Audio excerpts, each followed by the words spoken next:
दोस्तों स्वागत है आपका हमारे YouTube चैनल मैथ इंडियंस में। प्रश्नावली 9.3। इस वीडियो में हम प्रश्नावली 9.3 की शुरुआत करेंगे। 1 से 5 तक प्रत्येक प्रश्न में स्वैच्छ चरों a तथा b को विलुप्त करते हुए दिए हुए वक्रों के कुल को निरूपित करने वाला अवकल समीकरण ज्ञात करना है।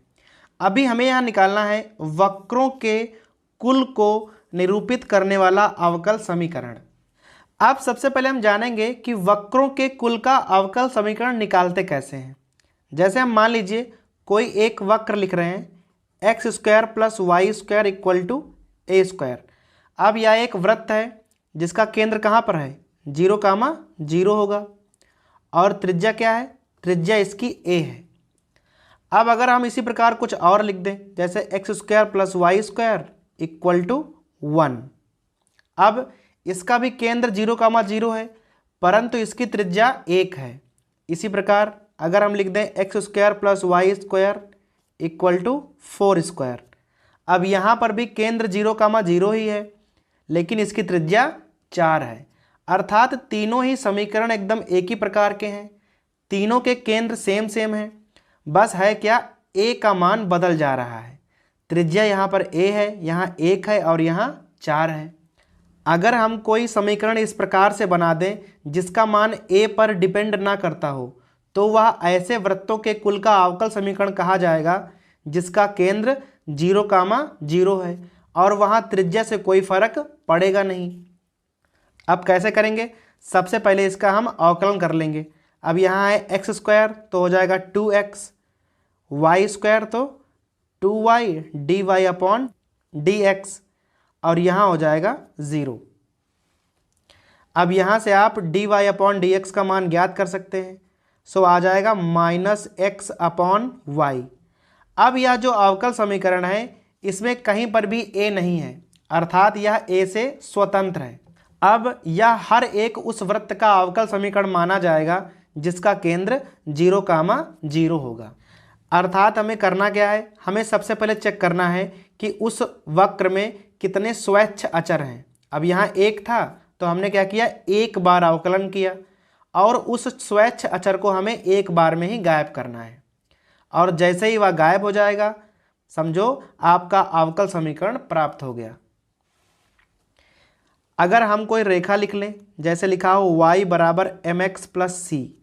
अब यहाँ पर दो स्वैच्छ अचर हैं m और c, अर्थात क्या करना पड़ेगा, 2 बार अवकलन करना पड़ेगा और समीकरण इस प्रकार का बनाना पड़ेगा कि वहाँ m और c ना हो।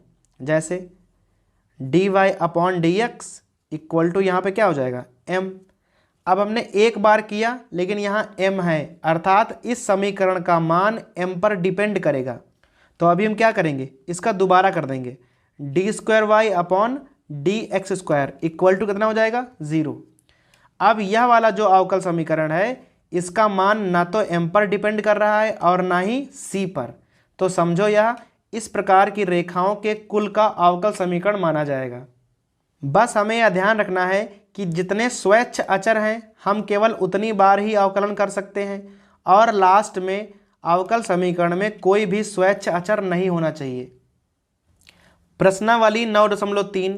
अब पहला सवाल है x upon a plus y upon b equal to 1। अब कोई रेखा लिखी हुई है परंतु यहाँ पर दो स्वैच्छ अचर हैं a और b, अर्थात हमें दोनों गायब करने पड़ेंगे और हमें यहाँ 2 बार अवकलन करना पड़ेगा। सबसे पहले तो एलसीएम ले लेंगे, bx plus a y equal to हो जाएगा ab। अब पहली बार करेंगे तो यहाँ हो जाएगा b plus a into y का हो जाएगा dy upon dx equal to 0।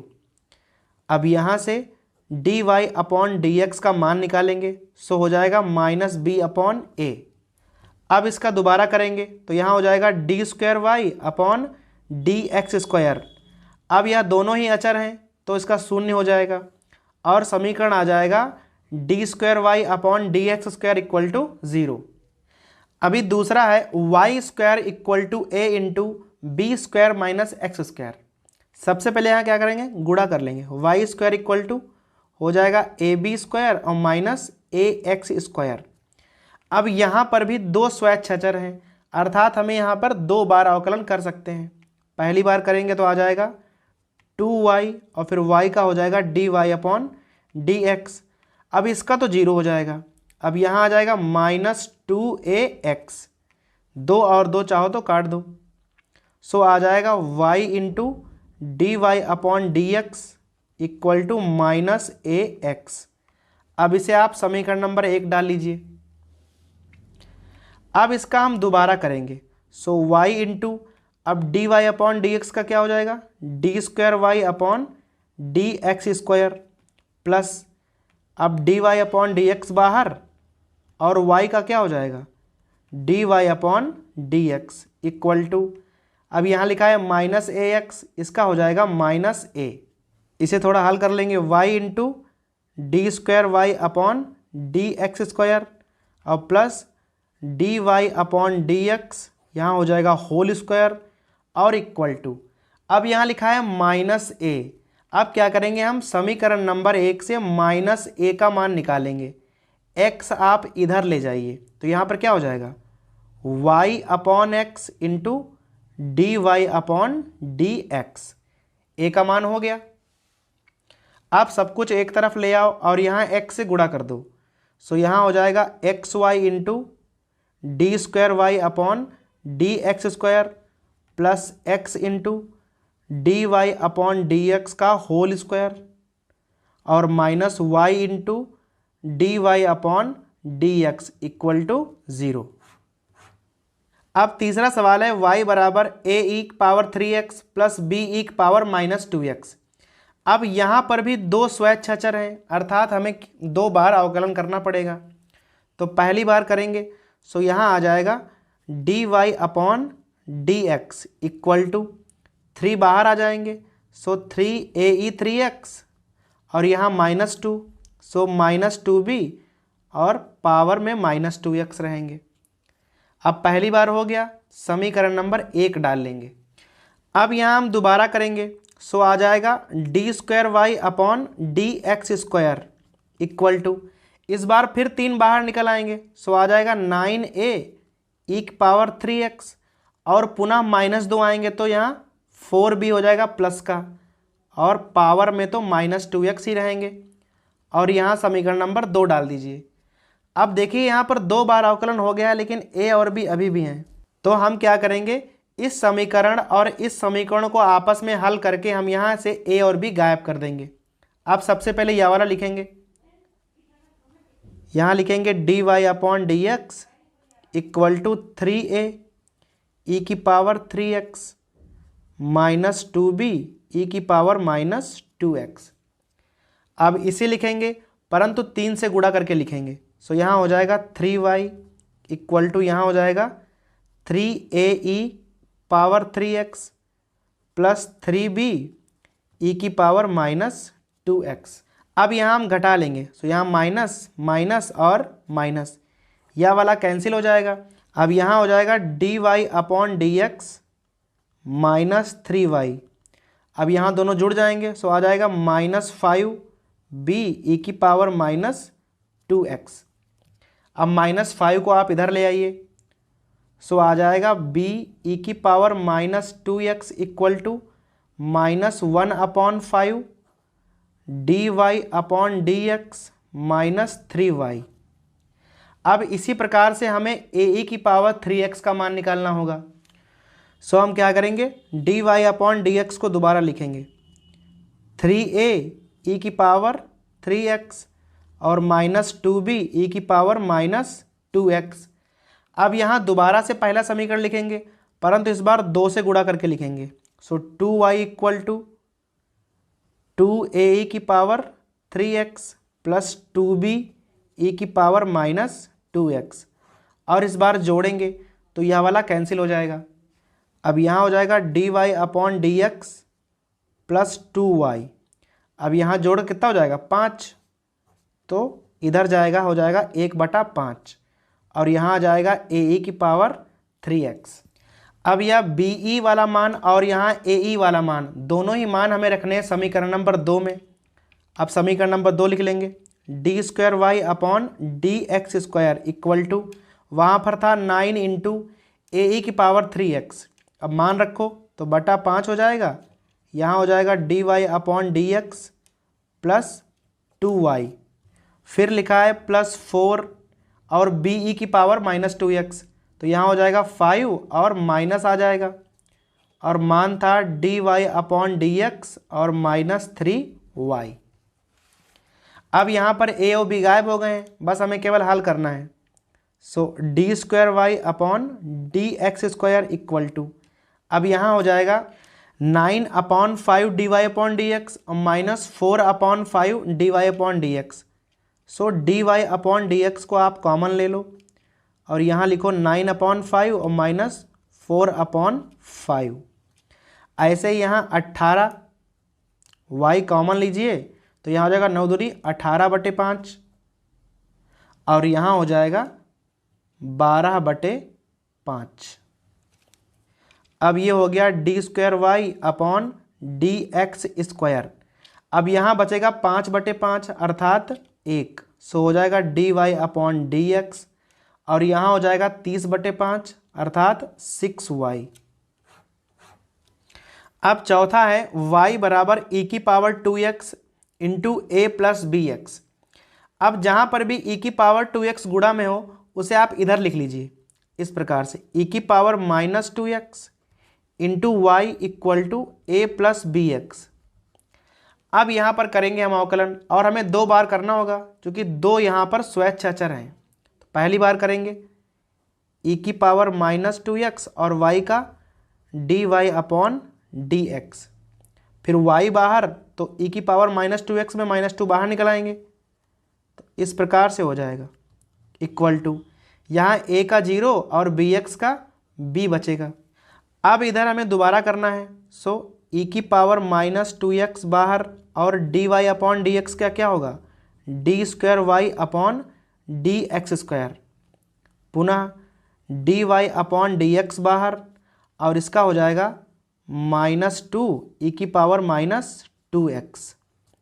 अब यहाँ -2 आप बाहर निकाल लीजिए। अब बचा है y e की पावर माइनस 2x, दोबारा से करेंगे तो e की पावर माइनस 2x बाहर, y का dy अपॉन डी एक्स और एक बार y बाहर तो उसका हो जाएगा -2 e की power minus 2x into Y, और बराबर में तो 0 हो जाएगा क्योंकि केवल b था। अब इसे थोड़ा हल कर लेंगे, e की power minus 2x into d square y upon d x square. अब यहाँ हो जाएगा -2 e की power minus 2x d y upon d x और यहाँ पर -2 e की power minus 2x d y upon d x और यहाँ -2 प्लस 4 e की power minus 2x into y equal to 0। अब ये दोनों सेम है तो जुड़ जाएंगे, सो आ जाएगा e की पावर माइनस 2x इंटू यहाँ हो जाएगा d square y upon d x square और ये हो जाएगा -4 d y upon d x into e की power minus 2x plus 4 y into e की power minus 2x equal to 0। अब हम यहाँ चाहें तो e की पावर माइनस 2x को पूरा कॉमन निकाल सकते हैं। सो e की पावर माइनस 2x कॉमन, यहाँ बचेगा d square y upon d x square -4 d y upon d x plus 4y equal to 0। अब e की पावर माइनस 2x उधर जाएगा तो 0 हो जाएगा, so d square y upon d x square -4 d y upon d x plus 4y equal to 0 और यही हमारा आंसर है। अब पांचवा भी इसी प्रकार का है, y बराबर e की power x into a cos x plus b sine x. अब यहाँ पर भी 2 स्वैच्छाचर हैं तो हमें 2 ही बार करना पड़ेगा। e की पावर x इंटू में लिखे हुए हैं तो इधर ले आओ, सो हो जाएंगे e की power -x into y equal to a cos x और प्लस बी साइन एक्स और इसे समीकरण नंबर 1 डाल लेंगे। अब इसका पहली बार अवकलन करेंगे तो e की पावर -x बाहर और y का dy अपॉन डी एक्स, फिर y बाहर और e की पावर माइनस एक्स का माइनस बाहर आ जाएगा, बराबर a cos x हो जाएगा माइनस a sin x और b sin x हो जाएगा प्लस b cos x। अब इसका दोबारा करेंगे, सो यहाँ e की power minus x into d y upon d x क्या हो जाएगा, d square y upon d x square, और d y upon d x को बाहर करोगे तो e की पावर माइनस एक्स का e की पावर माइनस एक्स और माइनस बाहर आ जाएगा। यहाँ माइनस कॉमन निकाल लो। अब लिखा है e की power minus x into y, so e की power minus x into y का d y upon d x, और एक बार y बाहर और e की पावर माइनस एक्स का माइनस, बराबर अब यहाँ साइन एक्स का हो जाएगा कॉस एक्स, तो माइनस a कॉस एक्स और प्लस b कॉस एक्स का माइनस b साइन एक्स। अब यहाँ हल कर लेंगे, सो आ जाएगा e की पावर माइनस एक्स कॉमन निकाल लीजिए पूरे में। अब यहाँ क्या बचेगा, d square y upon d x square. अब यहाँ माइनस से गुणा करेंगे तो यह दोनों सेम सेम हो जाएंगे तो जुड़ जाएगा, यहाँ आ जाएगा minus two d y upon d x, और e की पावर माइनस एक्स हमने बाहर निकाला हुआ है और यहाँ बचेगा केवल y, बराबर अब यहाँ आइए, यहाँ माइनस ना कॉमन ले लीजिए तो यहाँ आ जाएगा a cos x और प्लस b sin x। अब a cos x plus b sin x का मान रखेंगे हम e की power minus x into y, तो यहाँ लिखिए e की पावर माइनस एक्स और यहाँ हो जाएगा d square y upon d x square minus two d y upon d x और प्लस वाई, यहाँ हो जाएगा माइनस, अब मान रख दीजिए e की power minus x into y. अब या तो कैंसिल हो जाएगा, अब माइनस वाई इधर आएगा तो प्लस वाई हो जाएगा, एक प्लस वाई यहाँ पहले से लिखा हुआ है, सो हो जाएगा d square y upon d x square minus two d y upon d x और plus two y equal to 0।